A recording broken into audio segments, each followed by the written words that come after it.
Climbing Mount Snowdon. On Friday morning, Emily's class traveled by bus to Snowdonia National Park. When they arrived, their teacher, Mrs. Grant, spoke to the group, first in Welsh, then in English. Before we start, please choose a partner. You should know where he or she is all the time. The walk to the top of Mount Snowdon isn't easy, and I don't want any accidents or lost children. Mrs. Grant scanned the students' faces to make sure they were listening. She went on, "We'll stop for lunch in about 2 hours, when we get to the waterfalls. Altogether, the walk will take 8 hours, so we won't be back here at the hostel till 6 p.m. Okay." "Okay, miss," the students shouted and hurried around to find their partners. "Will anyone choose me?" Emily wondered. She studied the ground and wished she could disappear into it. Then someone tapped her on the shoulder. It was Dylan. "He wants to make fun of me again," she thought. "WYT Weddy Dois partner?" Emily pretended not to understand. "Sorry?" she asked. "Have you chosen a partner, Emily?" He repeated. "Not really," she answered. "Good. Me neither. Is this your first time here?" Emily nodded. "Well, I've been here lots of times." "Really?" said Emily in a bored voice. "Yes. If you gave me £1 for every trip, I would be rich." Dylan started talking about his last trip, but Emily wasn't listening anymore. Why did it have to be him? She thought. They started walking. Everyone was excited. Some of the boys climbed and jumped off the big rocks along the path, until Mrs. Grant stopped them. Time went by quickly, and they were soon at the waterfalls. "See that waterfall?" Dylan said. "If I had a kayak, I'd paddle right down from the top to this pool." "That's a stupid idea, Dylan," said a boy called Philip. "If you did that, you would die. If I were you, I'd go down inside a great big beach ball.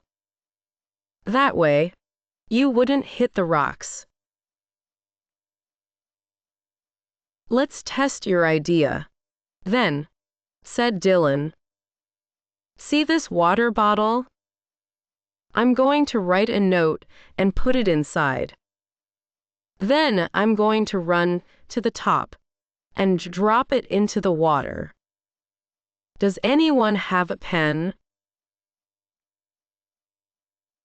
Emily gave Dylan her pen. He wrote something on a piece of paper and put it into the bottle. "You wait here at the pool and catch the bottle before it goes downstream," Dylan said, and started to climb up the side of the waterfall. Emily looked around nervously. "I hope Mrs. Grant doesn't see," she whispered. "Ready?" Dylan shouted down from the top of the waterfall. He held up the bottle with the note inside. Then he threw it into the waterfall. The bottle sailed down, crashed against a rock, flew up in the air again, and then dropped back into the water. Emily and the others waited by the pool.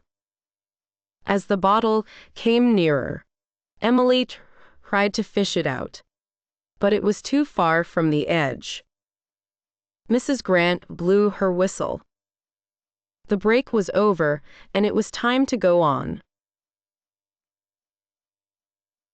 Emily tried to reach the bottle with a stick, but she only pushed it towards Philip. "I've got it," he shouted. Dylan ran over to Philip, grabbed the bottle, and gave it to Emily. "This is for you," he smiled. If Philip read it, he could get the wrong idea. Then Mrs. Grant blew her whistle again. The others were already on their way. "I'll read it later," she said under her breath, and put the bottle into her rucksack. As they went on up the mountain, the path became steeper. "How much further is it to the top?" asked Philip. "We've been walking for hours." "Let's sing a song," said Dylan. "An English one that Emily knows." Emily went bright red. Dylan thought for a moment. "What about if I had a hammer?" Emily knew the song. "If I had a hammer, I'd hammer in the morning." She and her dad often sang it together. Dylan started singing, and the others sang along with him. Then Emily joined in. They sang song after song. Before long, they were at the top of Mount Snowdon. "Wow, what a view!" Philip shouted. "Amazing!" Emily looked across the countryside. Yes, the view was amazing.